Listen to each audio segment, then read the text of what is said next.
The coefficient of linear expansion of brass and steel rod are alpha 1 and alpha 2. Coefficient of linear expansion for brass is alpha 1 and for steel it is alpha 2 respectively. Lengths of brass and steel rod are L1 and that of L2 respectively.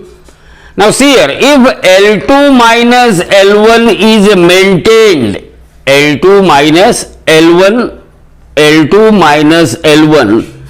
is maintained, what does it mean?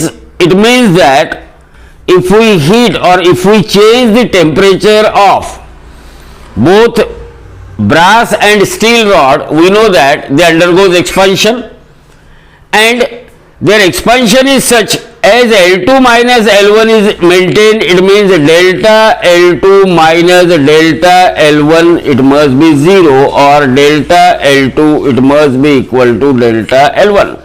This is the important condition. So the meaning of L2 minus L1 is maintained means delta L2 must be equal to delta L1.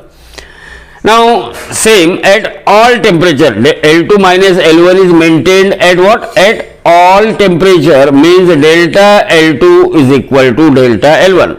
Then which of the following reaction is correct? Here some reactions are given and we have to identify which reaction is correct.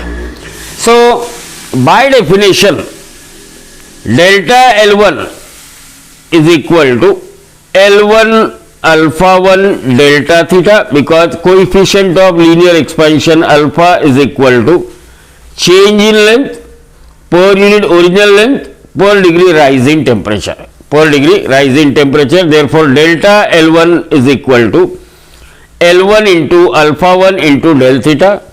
Similarly, coefficient of linear expansion of steel, it is a change in original length per unit original length, change in length per unit original length per degree rise in temperature, Here temperature is same, rise in temperature is same, therefore delta alpha 2 is equal to, see here, take this to this side.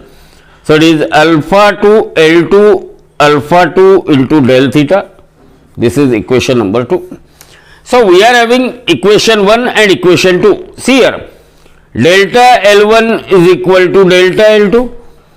Delta L1 is equal to delta L2 because it was given that L2 minus L1 is maintained at all temperature.